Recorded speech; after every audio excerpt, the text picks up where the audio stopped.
warahmatullahi wabarakatuh. Nahmaduhu wa nasta'inuhu wa nastaghfiruh wa na'udzu billahi min shururi anfusina wa min sayyiati a'malina may yahdihillahu fala mudilla lahu wa may yudlilhu fala hadiya lahu. Asyhadu an la ilaha illallah wahdahu la syarika lah wa asyhadu anna Muhammadan abduhu wa rasuluhu la nabiyya ba'dahu. Amma ba'd. Ya ayyuhal hadirun, Bapak, Ibu-ibu, mobil khusus yang kami hormati, cintai keluarga besar Bapak Ayub beserta Umi Etri, Sayyidina Al-Kiram, Ustaz Abdul Yasir. Pertama-tama marilah saya Bapak Ketua Pengurus Cabang P2Tel dan KBPC masing-masing di Bekasi Barat dan Bekasi Timur, Bapak Ibu sekalian, hadirin hadirat sekalian. Pertama dan yang utama, marilah kita memanjatkan puji syukur kita kehadirat Allah Subhanahu wa Ta'ala atas berkenannya pada sore hari ini di hari ke-20 Ramadan, yang nanti malam insya Allah kita akan memulai malam ke-21, di mana sebagian besar masjid sudah menyelenggarakan iktikaf di masjid. Mudah-mudahan pertemuan kita pada sore hari ini dalam rangka kegiatan rutin tahunan, yaitu berbagi takjil dari komunitas sepeda alumni Telkom. Ustaz, hari ini kita bagikan sekitar 300 paket takjil yang disebar di sekitar Jalan Kartini dan Jalan Juanda. Salawat teriring salam semoga selalu tercurah limpahkan ke habibat junjungan alam Nabi Muhammad SAW, kepada keluarga, sahabat, dan para pengikutnya sekalian. Mudah-mudahan kita semua tergolong dan masuk ke dalam golongan orang-orang yang akan mendapatkan syafaat dari beliau. Amin. Bapak sekalian, alhamdulillah kegiatan rutin ini dapat, kalau tidak salah sudah 3 kali yang kita selenggarakan. Yang pertama dulu di Wisma Asri, soal berbaiknya Pak Asril, saya ingat. Kemudian yang tahun kemarin, meskipun ada COVID, kita tetap menjalankan sohibul baitnya Bu Aslimah, dan hari ini alhamdulillah di tempatnya Pak Ayub dan Bu Etri. Mudah-mudahan ini akan terus, kebiasaan baik ini akan terus menjadi kebiasaan kita. Mudah-mudahan Allah meridhoi kegiatan kita ini. Amin. Agak sedikit berbeda tahun ini karena kita padukan, jadi Komsat itu dengan ibunya P2Tel Bekasi Timur dan ibunya P2Tel Bekasi Barat, sehingga ada kajian, sehingga ada value, ada nilai yang kita tambahkan terhadap kegiatan yang sudah baik ini. Mudah-mudahan sekali lagi kegiatan rutin ini juga akan kita budayakan di masa-masa yang akan datang. Baik, untuk mempersingkat waktu, kita akan awali taklim kita menjelang Ramadan hari ke-20 ini dengan terlebih dahulu kita dengarkan pembacaan ayat suci Al-Quran yang akan disampaikan oleh Ibu Hajjah Etri. Kepada Ibu, kami persilakan. Warahmatullahi wabarakatuh. Waalaikumsalam warahmatullahi wabarakatuh. A'udzu billahi minasy syaitonir rajim.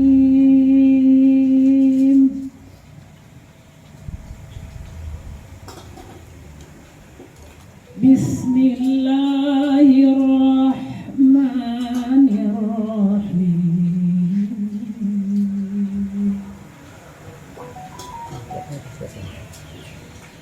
Ya ayyuhalladzina amanu kutiba alaikumus syiyam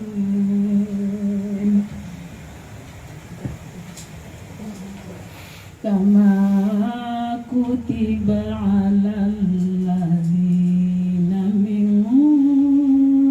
qablikum la'allakum tattaqun.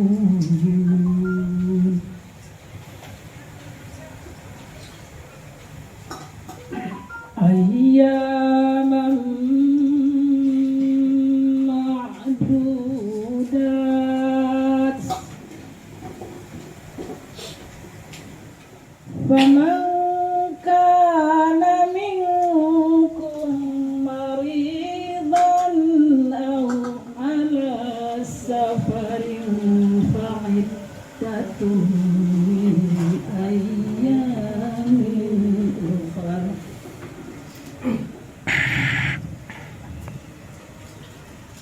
وعلى الذين يطيقونه فدية طعام مسكين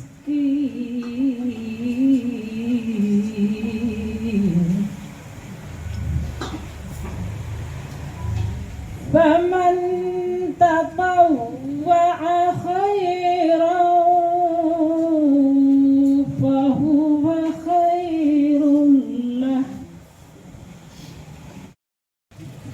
Bismillahirrahmanirrahim. Assalamualaikum warahmatullahi wabarakatuh. Waalaikumsalam warahmatullahi wabarakatuh.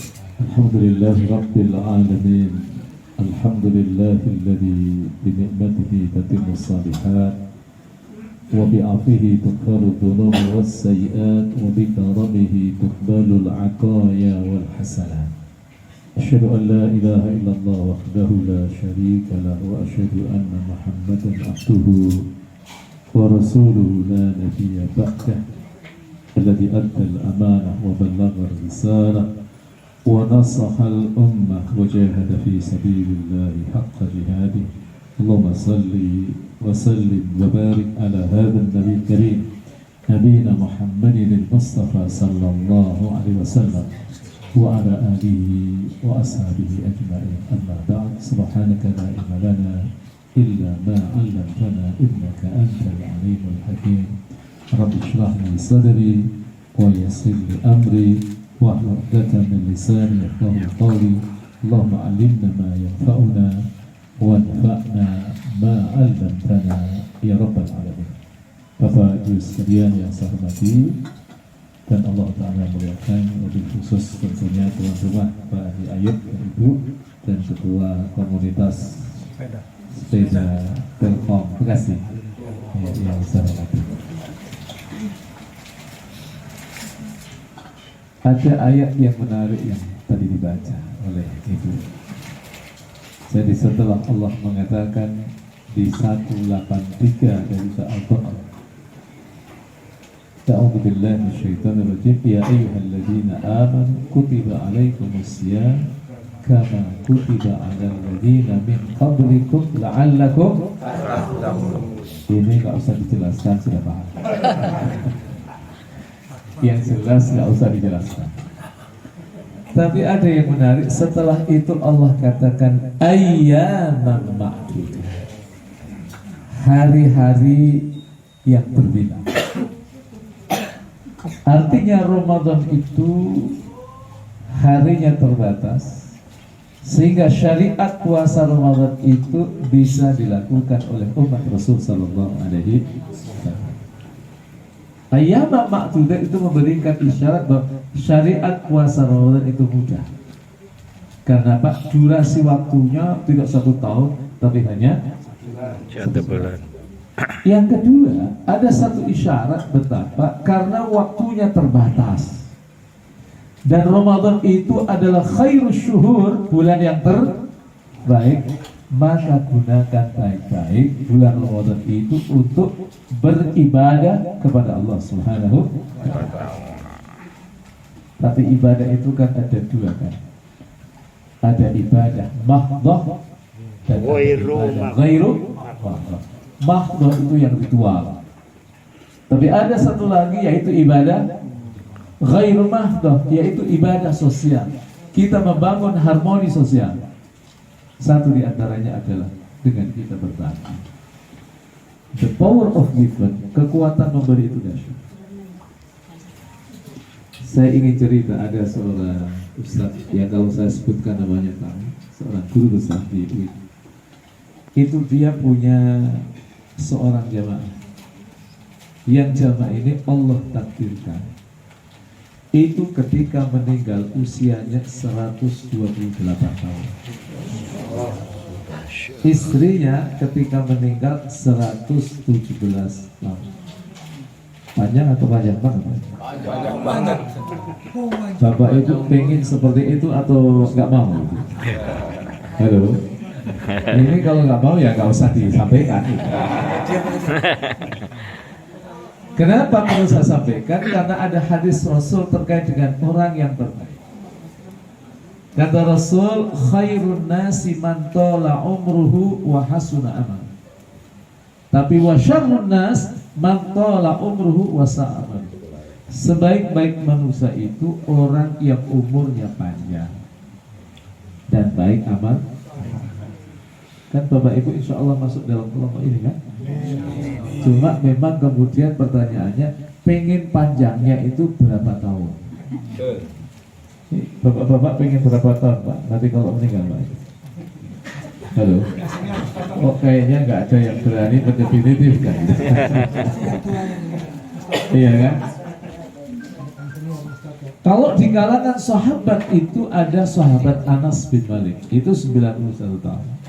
Ada sahabat Rasul namanya Hakim bin Hizam. Nanti saya jelaskan korelasi antara sahabat Hakim bin Hizam dengan orang yang saya sebutkan tadi yang umurnya 128 tahun. Nah, ketika sang kakek-kakek, karena orang Betawi sering dipanggil engkong, itu jelang umur 128 tahun itu sempat ditanya oleh seorang ustaz, "Oh, apa rahasianya kok bisa umurnya panjang seperti itu? Tidak hanya engkau saja, tapi juga enyak juga saja." Jadi beliau mengatakan rahasianya dua. Satu, saya membiasakan sholat malam sejak remaja. Ini Bapak Ibu sekalian, mulai istiqomah melakukan sholat malam sejak umur berapa Bapak Ibu? Pas pensiun.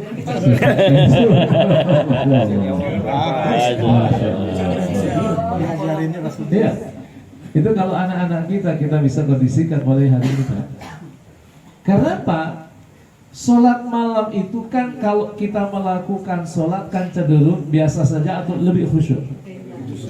Gerakan-gerakan yang kita lakukan lebih sempurna atau kurang sempurna? Lebih sempurna. Itu yang menjadikan kekuatan bahwa secara fisik itu dampak sholat malam itu luar biasa. Sehingga biasa. Tapi jangan dirusak. Sholat malam umur sudah 60 tahun, setiap hari sate, tongseng, gulai, Wes. kambing gitu kan, Masya Allah. Mantap. Itu jangan salahkan sholat malamnya Pak. Mau katanya umurnya panjang kalau sholat malam, kok saya umur 63 tahun kok sakit-sakitan. Lawang tongsengan dulu. Tuh, dengerin Om Tris. Ya enggak, artinya boleh tapi jangan berlebihan. Boleh tapi jangan berlebihan. Iya. Oh boleh, boleh. Ya kalau sakit kepala itu kan ya, kan lagi viral juga kan di mana itu yang lagi rasa ada apa kepala kambing yang enak itu di daerah Gresik atau di mana itu? Ini Ambon nih Pak. Masya Allah, Masya Allah. Udah Itu kemarin. yang pertama. Yang kedua, silaturahim yang satu paketnya itu berbagi. Jadi beliau itu kalau hari Sabtu, hari Ahad, hari Minggu itu ada pengajian, habis pengajian itu silaturahim ke teman-temannya 10 menit, ya 12 menit sambil membawa tentengan. Sambil membawa tentengan itu ya kadang bubur ayam 2 porsi. Kadang ya apalah kalau di rumah ada dia bawa. Bisa jadi nasi uduk, bisa jadi nanti bubur, macam-macam. Pokoknya kalau ke temannya untuk silaturahim dia selalu berbagi. Pertanyaan saya, kalau ada orang suka berbagi seperti itu, kira-kira orang yang suka berbagi itu didoakan cepat meninggal atau umurnya panjang?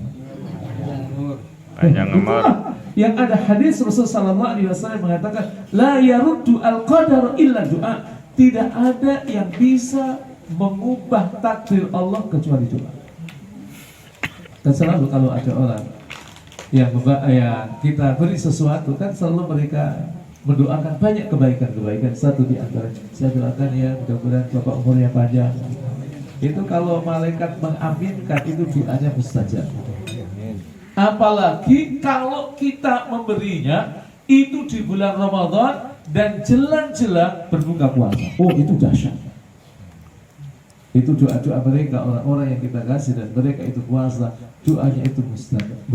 Satu dari doa yang tidak ditolak oleh Allah adalah doa orang yang berbagi, orang yang memberikan makan pada orang-orang yang berpuasa. Oh, itu dahsyat. Itu kalau kita tahu pasti setiap hari kita tidak akan pernah ada hari melainkan kita memberi buka puasa kepada tetangga-tetangga kita. Itu akan menghadirkan harmoni selain insya Allah Allah panjangkan umur kita. Harmoni sosial. Oh, kita buat misalnya apa itu? Somai. Buat sendiri atau beli? Beli. Oh, beli agak banyak dikit, dibagi tetangganya satu porsi. Kira-kira tetangga kita senang atau Senang. senang? Sederhana satu porsi somai, tapi menghadirkan harmoni sosial. Efeknya juga kita ada satu riset, orang-orang yang memberi itu cenderung dia bahagia. Saya nggak tahu, ada nggak ibu-ibu di sini habis ngasih, terus wajahnya dilipat-lipat itu, ada tuh dia. Habis memberi itu kan ada kebahagiaan. Kalau orang Jawa bilang pelong gitu. Pelong tahu kan bu? Lega. Hati kita, masya Allah biasa. Dan the power of given, kekuatan memberi itu tidak hanya umur kita dipanjangkan oleh Allah Subhanahu Wa Taala, tapi Allah akan mengganti apa yang kita bagikan. Makanya banyak orang-orang Bapak Ibu sekalian yang ketagihan bersedekah. Ada orang-orang yang membabi buta dalam bersedekah. Hari apa itu saya ada sholat tarawih di Bekasi, di daerah Pondok Gede. Itu ibu-ibu itu dia punya komunitas sedekah, apa ya bahasanya, membabi buta atau apa. Terus pokoknya kalau dia punya proyek berhasil, itu tidak hanya 2,5% yang dikeluarkan itu sampai 70%. Itu masih kemarin itu yang saya sholat di sana, itu yang membangunkan beliau, mak-mak, ibu-ibu. Subhanallah, itulah kekuatan memberi, kekuatan berbagi.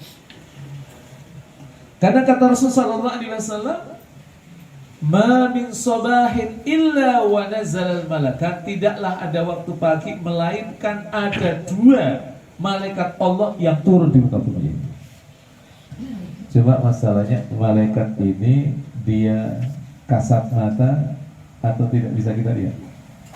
Tidak bisa kita lihat. Kalau kita bisa melihatnya, pasti kita akan berlomba-lomba untuk berbagi. Dan berbagi itu kan nilai universal. Tidak hanya diyakini oleh kita umat Islam, yang di luar Islam juga meyakini kekuatan Bill Gates. Kenal Bill Gates, Pak? Baru? Kenalnya juga di mana? Kenal. Bill Gates itu mantan orang paling kaya di dunia. Hartanya nggak usah tanya, Ustaz. Tapi sekarang sudah digeser. Ada 3 orang yang menggeser beliau. Satu namanya Bernard Arnault. Itu seorang pengusaha Perancis yang menggeser Bill Gates, yang itu kekayaannya sampai tembus angka 180 miliar US dollar Amerika. Berapa itu? Iya, itu kalau $1 ya itu 15.000 kali 15 tuh. Ada yang bawa kalkulator? Nah, itu juga meyakini akan kekuatan berbagi. Dan rata-rata pengusaha-pengusaha itu yang sukses-sukses, apakah itu muslim, apakah itu non-muslim, itu selalu mereka punya pos untuk berbagi kepada para ulama, pada orang-orang. Karena mereka tahu bahwa itu yang akan menciptakan kebahagiaan mereka, dan itu yang akan menjadikan harta mereka bertambah. Abdurrahman bin Auf, sahabat Utsman bin Affan, lihat sahabat Utsman. Kalau infak nggak tahu. Pernah dalam satu event itu dia nyumbang itu 300 ekor onta. 300 ekor onta itu tidak hanya ekornya saja. Jadi saya kira nanti dikira ini ekornya saja. Ya ekornya ya ontanya gitu kan. Iya. 300 ekor onta itu kalau saya hitung, kalau satu ekor onta itu taruhlah misalnya harganya 40 juta. Kan sapi sama onta mahalan onta. Nah itu kalau 40 juta kali 300 ekor onta berarti 12 miliar. Itu cepet Pak, karena memang sudah saya hitung di rumah. Kalau dihitung di sini nanti lama. Itu masnya ya. Dan saya ingin katakan gitu. Kenapa orang seperti Utsman bin Affan kok enteng mengeluarkan harta yang begitu luar biasa? Pertama jelas Bapak, yang dikeluarkan ada. Ya kan? Yang dikeluarkan. Nah Utsman ini kan sebenarnya ini anak-anak kita yang perlu kita edukasi. Ini kok ada sahabat-sahabat kok kaya-kaya, ini ceritanya gimana? Jadi model bentuk usahanya itu apa? Itu kan kita perlu belajar. Ya sebelum kita belajar, maaf, orang-orang kaya hari ini yang memang itu agak susah. Tadi ada siapa tadi yang paling kaya namanya? Bernard Arnold. Nah itu orang pengusaha. Yang kedua itu namanya Elon Musk. Itu pengusaha dari Amerika. Kalau kita belajar dari mereka, itu memang mereka orang yang punya mimpi-mimpi yang luar biasa dasar. Termasuk Elon Musk itu yang punya mimpi ingin hidup di planet Mars. Itu memang orang-orang yang punya visi luar biasa. Nah sahabat-sahabat Rasul, mereka yang memang mereka kaya, itu juga mereka punya perspektif yang benar tentang harta. Harta itu kan baik atau buruk? Coba Bapak Ibu lihat surat yang ke-100. Betul? Surat ke-100 itu apa namanya? Oh, Masya Allah. Itu kalau ayat yang keberapa nggak tahu, apalagi kalau ditanya titik Quran itu ada berapa, kayaknya nggak tahu.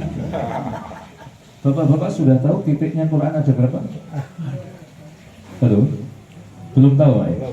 Nah saya kasih tahu. Tapi nanti kalau Bapak Ibu agak ragu, tolong dihitung sendiri. Jadi titik yang ada dalam Al-Quran itu ada 1.025.030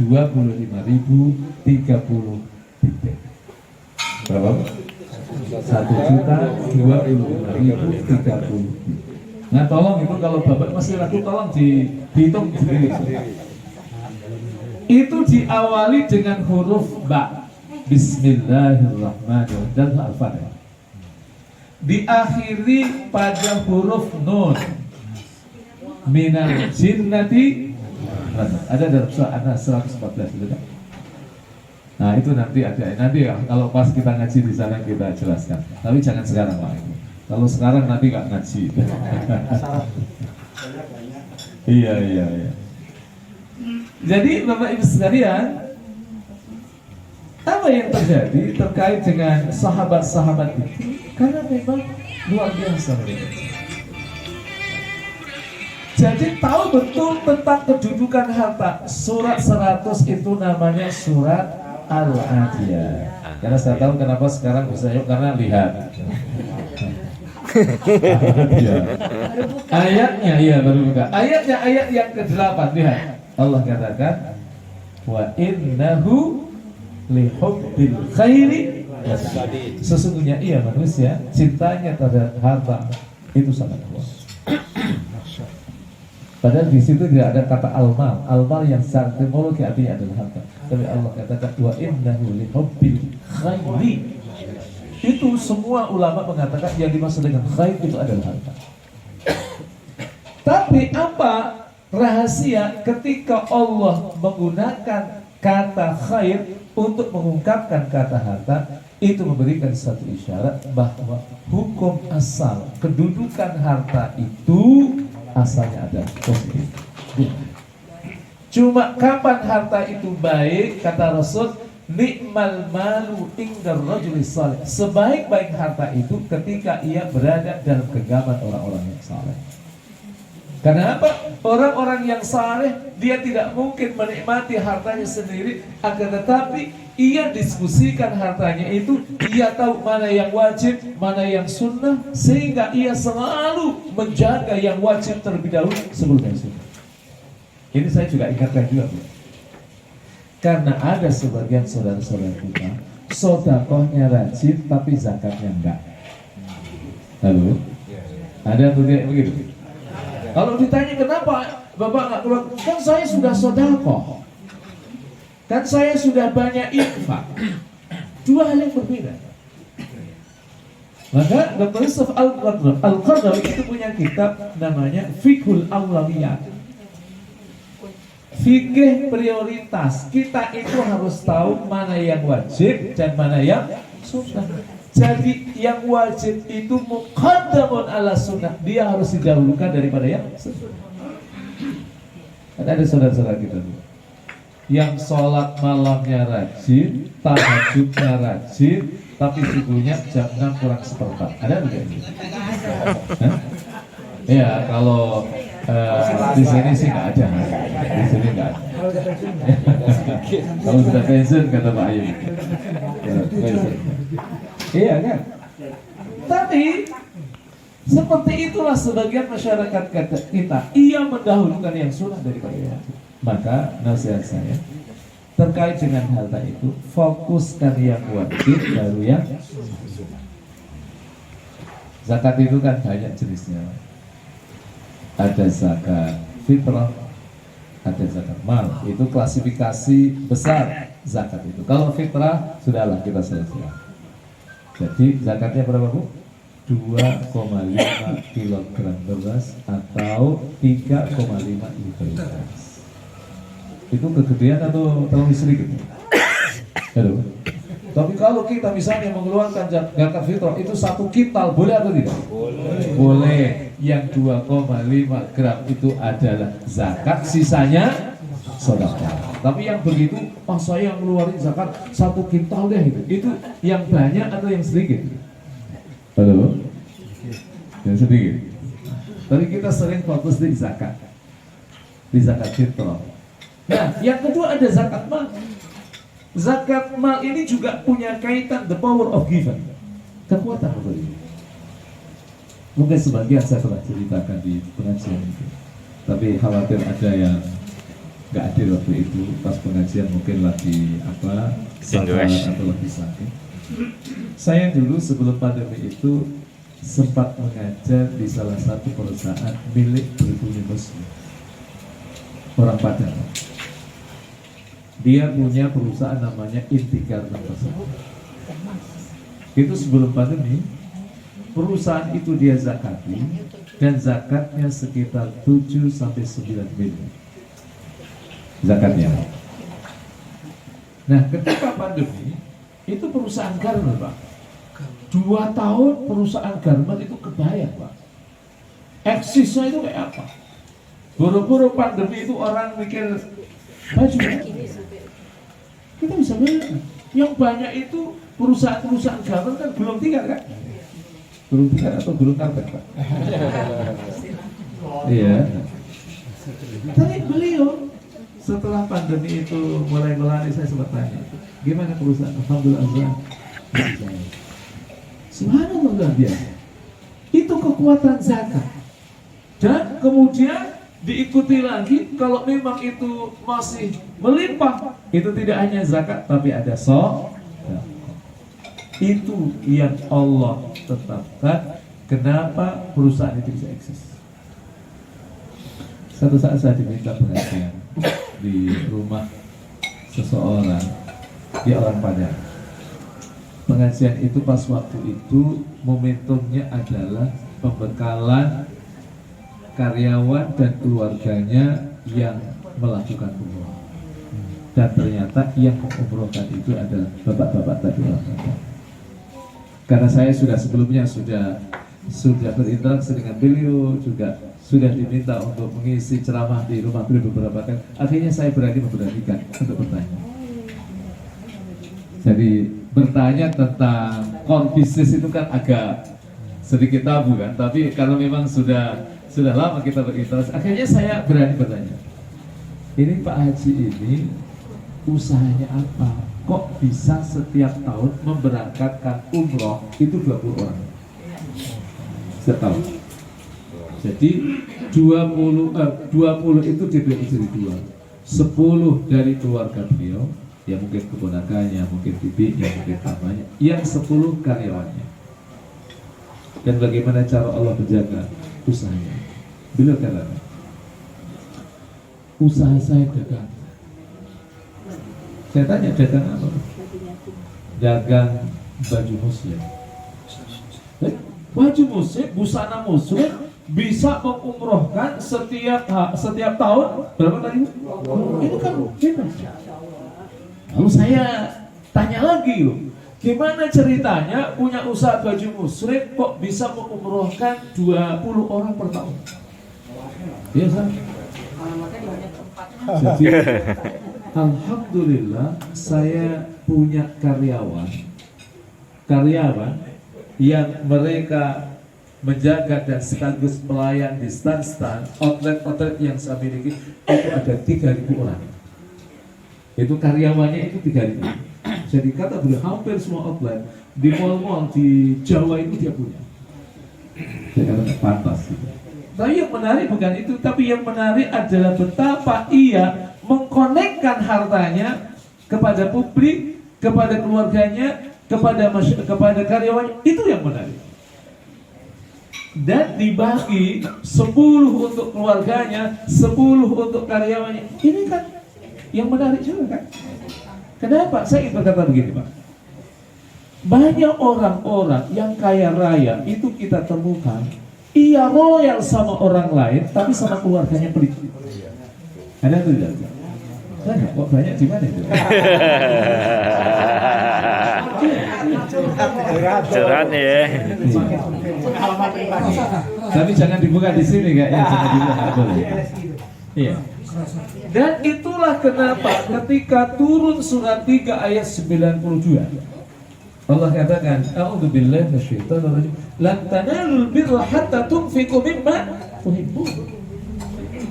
Kalian tidak akan menggapai kebaikan sampai engkau menginfakkan apa yang paling kau cintai. Ada seorang sahabat Rasul namanya Abu Talha. Abu Talha itu istrinya namanya Ummu Sulaim. Ummu Sulaim itu adalah emaknya sahabat Anas bin Malik. Dan Abu Talha itu ayah tirinya dari Anas bin Malik. Ayah tirinya bukan ayah biologisnya. Karena ayah biologisnya namanya Malik bin Nadar. Nah ketika turun ayat itu, Abu Talha langsung menemui Rasulullah dan ingin menginfakkan kebunnya yang paling beliau sukai, namanya kebun Bayrah. Menghadap Rasulullah, ya Rasulullah, telah sampai kepada aku ayat lan tanalul birra hatta tunfiqu mimma tuhibbun. Engkau tidak akan menggapai kebaikan sampai engkau menginfakkan apa yang kalian cintai. Aku punya kebun Bayrah ya Rasul, aku infakkan di jalan Allah SWT. Apa kata Rasul? Enggak. Infak kamu sudah banyak. Berikan saja kepada keponakanmu dan saudara-saudara kamu. Ini memberikan satu isyarat. Pastikan kalau infak kita adil. Jangan kepada orang lain terus yang tidak punya ikatan nasab kepada kita, tapi kita punya keponakan, kita punya bibi, punya paman yang bisa jadi hidupnya susah. Bahkan tidak hanya susah, tapi susah. Ya karena susahnya kan jadi susah. Nah itu kita perlu adil kepada mereka. Banyak Pak. Yang kita itu salah dalam manage sama orang lain loyal, sama keluarga pelitnya luar biasa. Itu nggak boleh Pak. Itu nggak boleh. Jadi itulah the power of given, kekuatan memberi yang sangat luar biasa. Dan ternyata kisah-kisah seperti itu banyak. Ini kerjaan Ustadz itu kan keliling Pak. Jadi temannya banyak Pak. Jadi kisah-kisah seperti ini itu banyak. Kalau saya ceramah pakai qaul Allah Ta'ala terlalu banyak itu kan nanti itu bisa dibuka. Tapi kalau cerita ini kan nggak ada. Di Jakarta Timur itu ada satu masjid yang saya pernah ikut ngaji rutin di situ ada 2 tahun.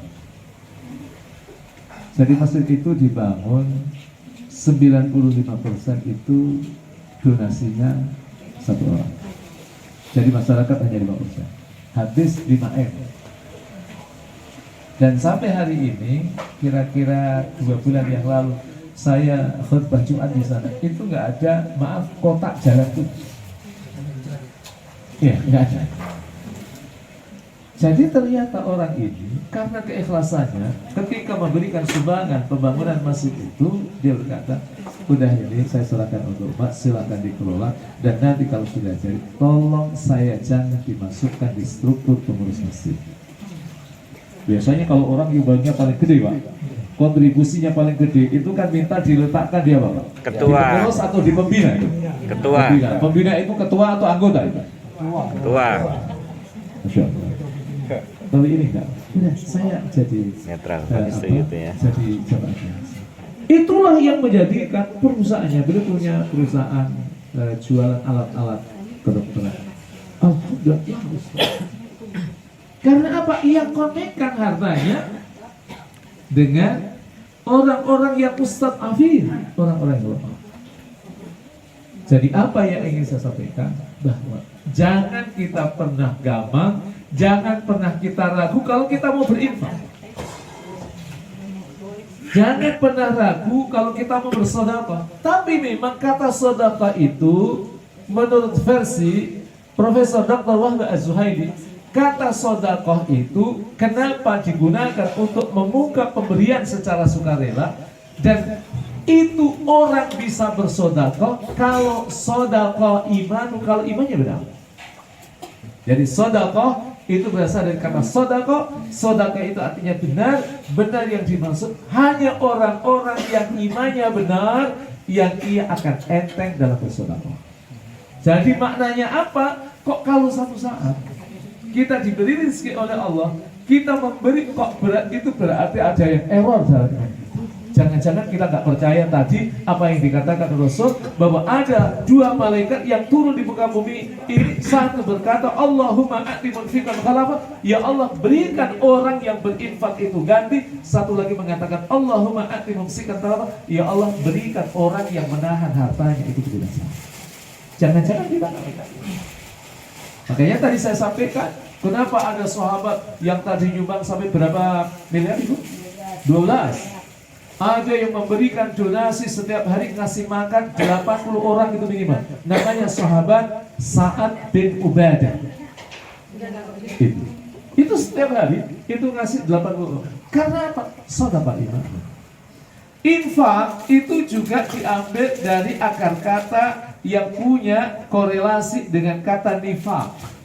Itu memberikan isyarat bahwa hanya orang-orang yang hatinya bersih dari sifat nifak yang ia akan enteng dalam berinfak. Maknanya apa? Kalau satu saat kita mau berinfak kok berat banget, ya kan? Apalagi maaf mau infak tiba-tiba ada yang miss call sama kita telepon balik, pulsa kita habis. Itu kita sudah siapin infak 100.000. Pertanyaan saya, pas mau infak, ternyata ada teman kita yang miss call. Miss call itu ada dalam Al-Quran. Faman ya'mal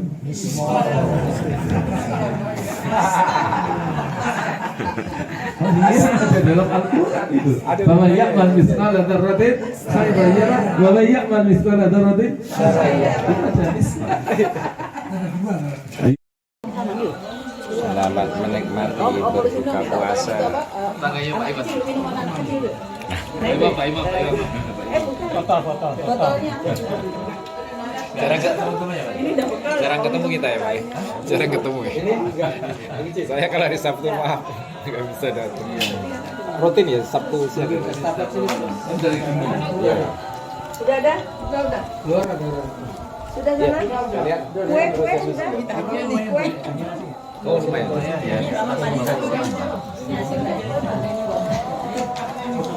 Kalau pas saya jadi MC, Pak Ustadz nggak ada di situ.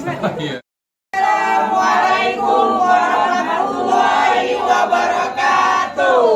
Terima kasih Buya Ayub dan Estri atas jamuannya hari ini untuk buka bersama dalam rangka Berbagi takjil Komsat Bekasi.